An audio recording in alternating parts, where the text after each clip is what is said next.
Political, entertainment, sports और हर तरह की न्यूज़ के लिए फेस न्यूज़ चैनल सब्सक्राइब करें और इंस्टेंट अपडेट्स के लिए बेल आइकन जरूर दबाएं। जमीयत सद्भावना मंच की एक अहम बैठक जमीयत के हेड ऑफिस में आयोजित की गई, जिसमें एक वोट एक रोजगार आंदोलन के प्रमुख प्रवीण सिंह काशी और डॉक्टर चंद्र प्रकाश ने भी अपने क्रांतिकारी विचारों से बैठक में मौजूद लोगों को अवगत कराया। इन्होंने अपनी अपील में कहा कि रोजगार का अधिकार कानून बनना चाहिए ताकि देश में बढ़ती बेरोजगारी को कंट्रोल किया जा सके।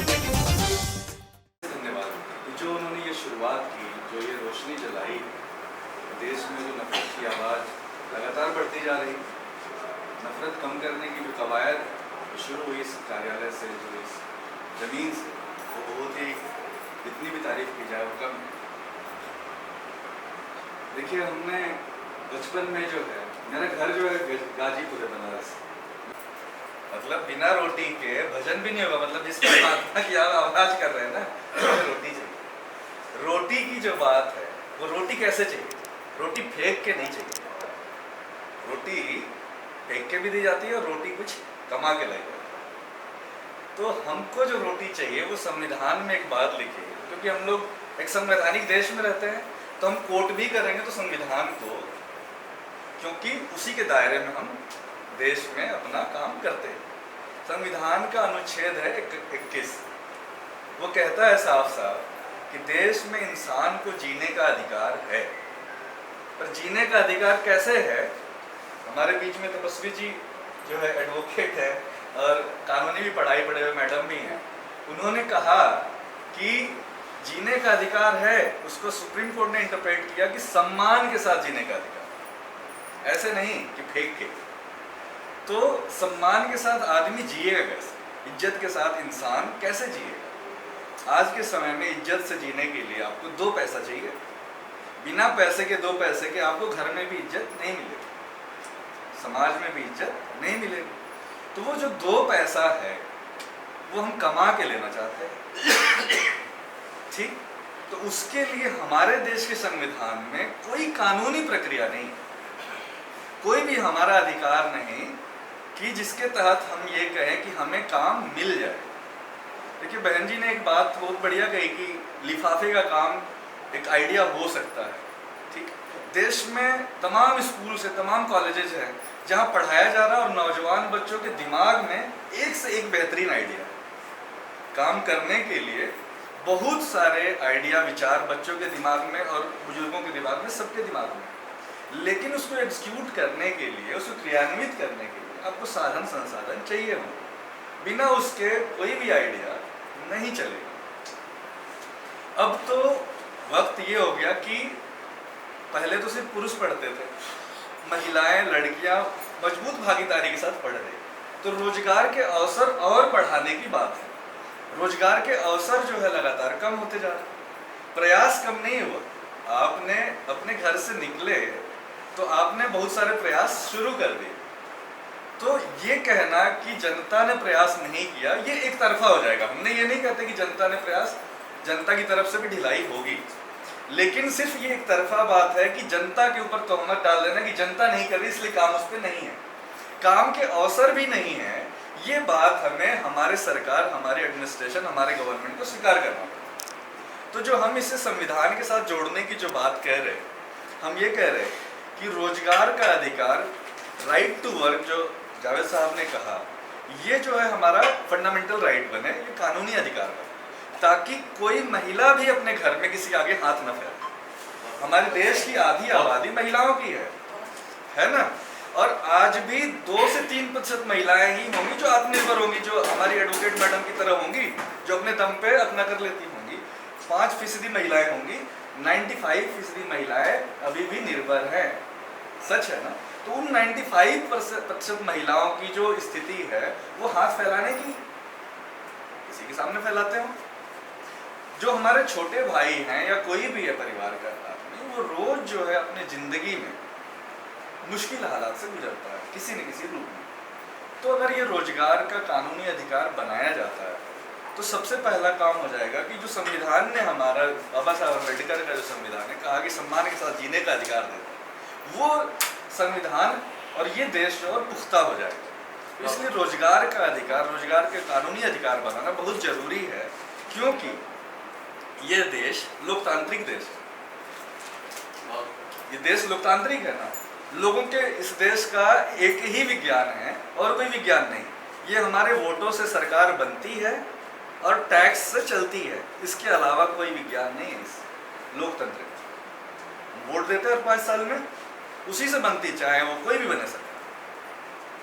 और हमारा जो टैक्स है, जो आपने पानी मंगाया, जो आपने बिस्किट मंगाया, जो हम लोग किराया दे गए, हर जगह कहीं ना कहीं हमने टैक्स दिया, उसी से चलता है, बाकी सब कुछ इलीगल। तो अब क्या है कि ये देश की जिम्मेदारी बनती है कि आपको रोजगार दे।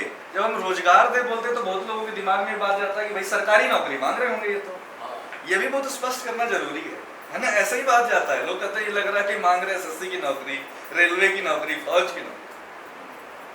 वो तो हम मांग ही रहे। हम ये साफ कह दें कि वो नौकरियां जितनी जरूरत है। देखिए अभी किसी साथी के साथ हम बैठे हुए थे और आप तपस्वी जी तो पूरी दुनिया देखे हुए हैं, हमें करेक्ट और करेंगे। वो कहते हैं कि 150 या 153 लोगों पे एक पुलिस की जरूरत है। इसका मतलब अगर पुलिस, एक यूएनओ का जो चार्टर है उसमें ऐसा कहा जाता है कि 150 लोगों पे एक पुलिस कर्मचारी चाहिए, तो वैसे ही आप सोचिए कि एक शिक्षक की जरूरत कितनी आबादी पे होगी, एक जो है सफाई कर्मी की कितने आबादी पे जरूरत होगी। तो इस तरीके से हमारे देश में अगर इतनी आबादी है, इतनी आबादी पे इतनी व्यवस्थाएं भी बनेंगी, तो उन व्यवस्थाओं को बनाने के लिए इतने लोग चाहिए, इतने मानव लोग चाहिए, मानव श्रम चाहिए, कर्मचारी चाहिए। तो उतने कर्मचारियों की जरूरत तो पहले पूरी करनी ही पड़ेगी। अभी बताइए, रेलवे का भी एक हादसा हुआ उड़ीसा में, बहुत बड़ा हादसा हुआ, बहुत लोगों की जान माल का नुकसान हुआ। उसमें ये बात आई कि रेलवे कर्मचारियों की बहुत बड़ी कमी है, उनको नहीं भरा गया, छोड़ दिया गया। देश में टीचर की बहुत जरूरत है और आप चले जाइए उत्तर प्रदेश में, शिक्षकों को डाल दिया गया, शिक्षा मित्र बना दिया गया, 5,000 रुपये। अब जिसको 5,000 रुपये मिलेगा वो किस क्वालिटी की शिक्षा देगा, किस मन से पढ़ाएगा वो? आपको उनका मेहनताना, जब हम रोजगार कह रहे हैं तो उनका मेहनताना से भी है। मतलब आप काम दें विद्यालयों, सारे विभागों में, चाहे वो सफाई कर्मी हो, शिक्षा हो, स्वास्थ्य हो, सारे विभाग जो है कॉन्ट्रैक्ट पे डाल दिए।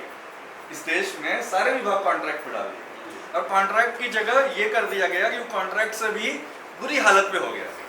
अब ये बताइए, जो अस्थायी कर्मचारी है उसके तो बहुत मजे हैं, कॉन्ट्रैक्ट वाला उनसे ज्यादा मेहनत करके, चाहे वो सफाई कर्मी हो, चाहे वो शिक्षाविद हो, चाहे वो स्वास्थ्य कर्मी हो, सभी विभागों में वो ज्यादा काम करता है लेकिन उसे मेहनताना कम मिलता है। तो ये जो है ये अन्यायपूर्ण व्यवस्था है और ये बहुत ही निंदनीय है। ठीक, एक बात ये। दूसरी बात ये कि जो रोजगार मिलेगा, दूसरा बच गया जो क्षेत्र है वो निजी क्षेत्र है। निजी क्षेत्र का जो रोजगार है उसमें 2 तरह के रोजगार हैं। एक तो आप जो है खुद से कोई बिजनेस शुरू करते हैं, मान लीजिए अंबर साहब ने कोचिंग खोल दिया, कपड़े का व्यवसाय शुरू कर दिया, पर ये कपड़े का व्यवसाय शुरू किया, वहाँ पे 4 आदमी को काम भी पे लगा दिया, यही तो होगा। पर वो 4 आदमी जो काम पे जाएंगे, उन 4 आदमियों का जो न्यूनतम वेतन है, न्यूनतम मजदूरी है, वो सरकार ने तय किया है, वो पूरी दिल्ली में कहीं नहीं मिलता। किसी भी स्टेट में आप चले जाइए, जो मिनिमम वेज का सवाल है, आप देंगे किसी को तो उसको न्यूनतम मजदूरी तो देंगे, काम कराएंगे। जो काम करा रहे हैं तो उसकी न्यूनतम मजदूरी कहाँ है?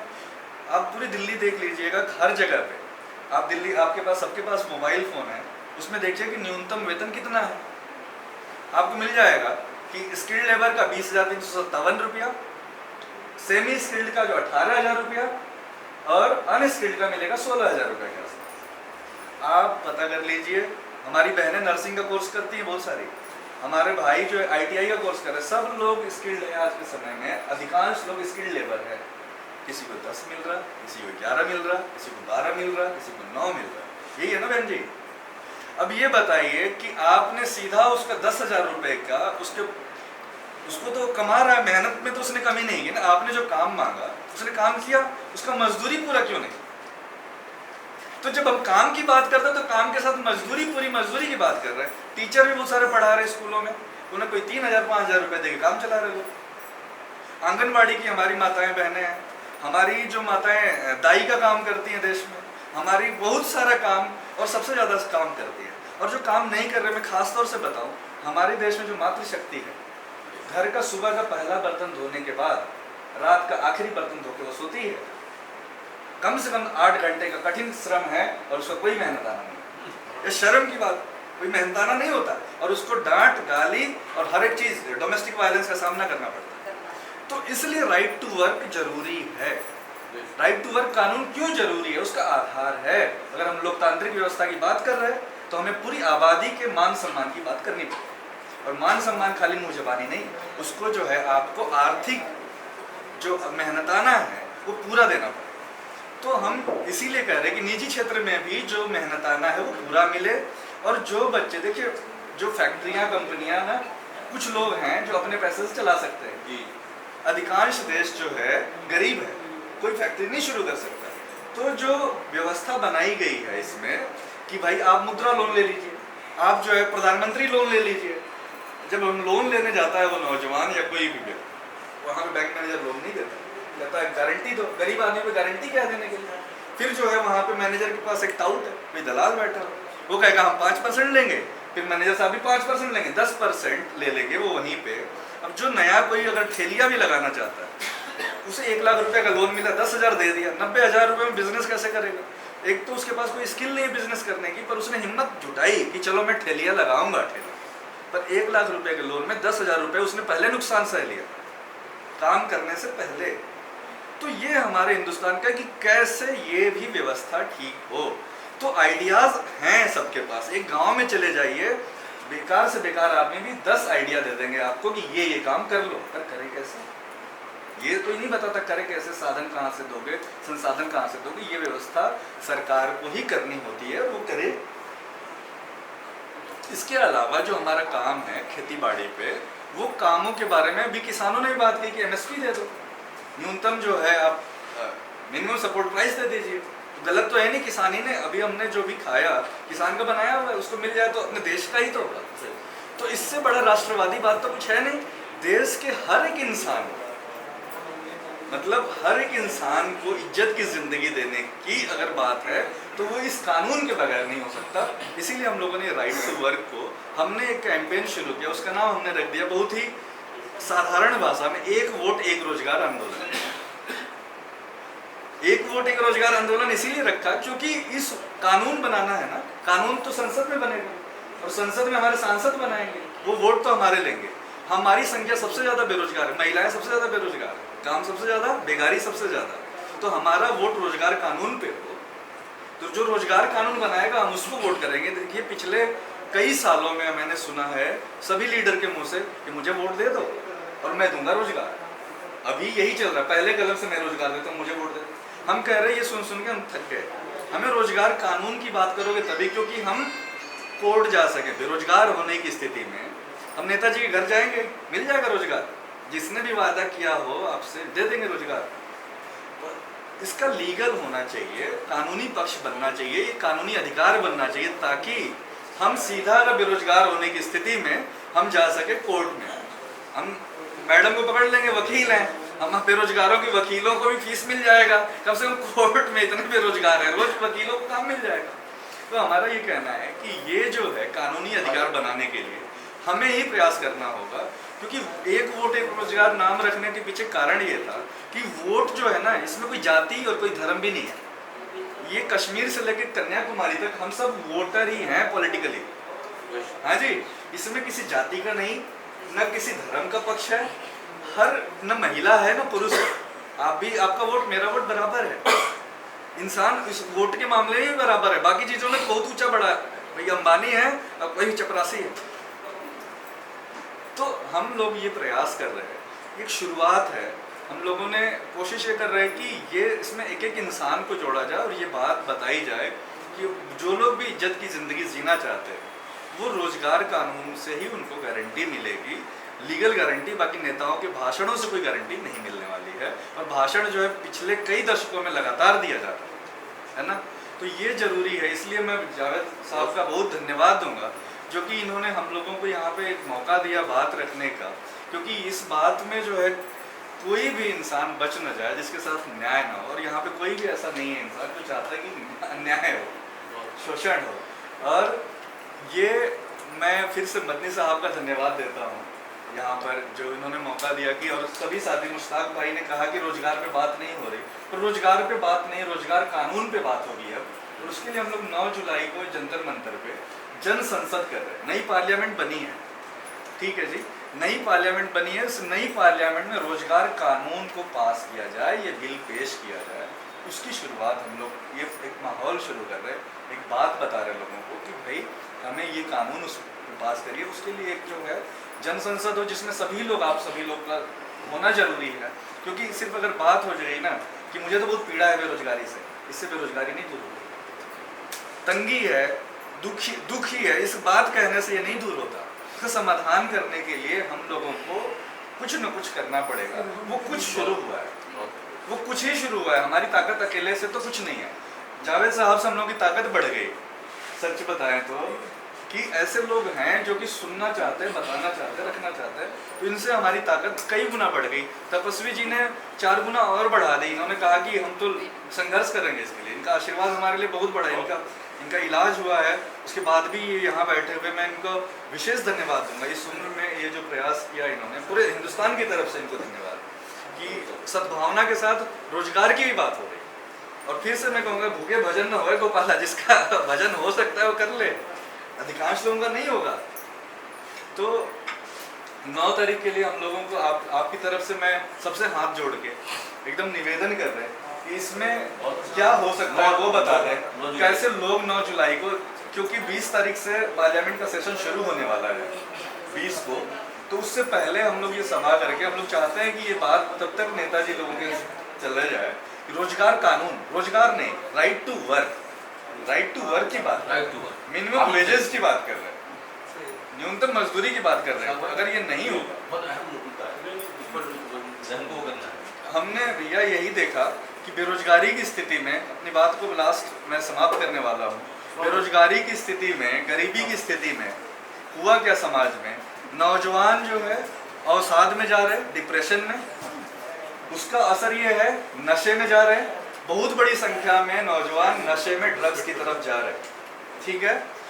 उससे ड्रग्स की तरफ जाएंगे, वो सामान, वो पैसा, ड्रग्स बहुत महंगा है, बहुत महंगा शौक है ड्रग्स का। वो पूरा करने के लिए आपका कान का चेन छीना जा सकता है, आपका मोबाइल छीना जाएगा। वो हो रहा है क्योंकि वो ड्रग्स बहुत महंगा है। फिर वो वहाँ भी नहीं है तो अपराध से आगे अगर वो नहीं कर पा रहा तो वो आत्महत्या की तरफ बढ़ रहा है। जो कि आपने कहा कि ये शब्द नहीं इस्तेमाल करना है, फिर भी मैं कह रहा कि वो जो दर्द है नौजवानों का, क्योंकि उसने भी सपने देखे ना। एक लड़की ने जब स्कूल गई पढ़ने के लिए, आपने स्कूल तो भेजा, पर उसने सपना देखा कि वो भी कंपनी बनाएगी, वो भी नौकरी करेगी, वो भी कहीं अच्छा अपना घर लेगी, पर वो सपने उसके टूट रहे, रोज टूट रहे, पूरा कैसे होगा। तो इसीलिए 9 तारीख की एक कवायद है, 9 तारीख को हम लोग छोटी सी रख रहे हैं। अगर आप लोगों को लगे कि ये बात कही जानी है, करे जाने लायक है, तो इसे कहा जाए और कहा जाए। इसमें क्या सहयोग हो सकता है वो भी आप लोग बताएं। क्योंकि ये तो हम लोगों की हालत ये है ना कि जंगल में आग लगी हुई, तो चिड़िए के चोंच में जितना पानी आ सकता है उतना हमारे चोंच में पानी है। मतलब हमने बात तो बड़ी कह दी राइट टू वर्क की, बेरोजगारी गरीबी की बात हुई ना, जंगल में आग की तरह है। तो जंगल में आग लगी, सारे जानवर भाग रहे थे, कहे कि भाई एक चिड़िया जो है चोंच में पानी डाल के जंगल को बुझा रही। हाथी आया, बोला कि तू कर क्या रही, इससे क्या होगा, जंगल की आग बुझ जाएगी। तो चिड़िया ने बोला कि देखो जब इतिहास लिखा जाएगा तो ये कहा जाएगा कि जब जंगल में आग लगी तो मैं भाग नहीं गई, मैं बुझाने का काम कर रही थी। तो यही है कि अभी गरीबी बेरोजगारी की जो स्थिति भयावह है, इसमें हम लोग क्या कर सकते हैं और क्या सही कर सकते हैं, उसे करने की जरूरत है। नहीं तो फिर 5 साल 4 साल बाद हम वहीं दिखेंगे, हम फिर से कहेंगे कि गरीबी बहुत ज़्यादा है, बेरोजगारी बहुत ज़्यादा है और ये अपराध बढ़ रहा है, ये समस्या हो रही है। तो इसका एक ही सोल्यूशन है, right to work, minimum wages की गारंटी। आपने बहन जी ने कहा कि पहले एम्प्लॉयमेंट एक्सचेंज होता था, हम लोग यही कह रहे हैं कि हर गांव मोहल्ले में आप, आज डिजिटल वर्ल्ड है, आप एक रोजगार कार्यालय खोलिए। और बुजुर्गों के लिए खास तौर से हमने ये कहा है कि न्यूनतम मजदूरी का आधा पेंशन होना चाहिए, क्योंकि वही बुजुर्ग हमारा सड़क बनाता है, मजदूर होता है, तो अस्पताल बनाता है, वही घर भी बनाता है, माँ हो या पिता हो वही घर चलाता है। और 60 साल की जब उम्र हो जाती है तो उसकी हड्डियां काम करने लायक नहीं होती, वही कई बच्चे उसे उठा के दरवाजे पे छोड़ देते, वो इंतजार करता है कि उसकी बहू, उसका बेटा, उसकी बेटी चाय दे देगी। यही होता है ना भैया, वो चाय का टाइम पे नहीं मिलता। अगर उसकी पेंशन एक डिग्निफाइड पेंशन हो, सम्मानजनक पेंशन हो जाती है, वैसी स्थिति में उसे कम से कम घर में भी सम्मान मिलेगा और बाहर भी मिलेगा। तो ये एक जो है पूरे देश के बुजुर्गों के लिए जरूरी है, क्योंकि वो जो जीडीपी बढ़ रही है ना, वो उन बुजुर्गों ने अपनी हड्डी तोड़ मेहनत से बढ़ाई है। ये जो देश आपको बड़ा दिख रहा है, वो भी उन बुजुर्गों ने, आज बुजुर्ग हो गए वो, उन्होंने ही बनाया। तो इसी के साथ मैं अपनी बात को समाप्त करता हूँ। बहुत बहुत धन्यवाद।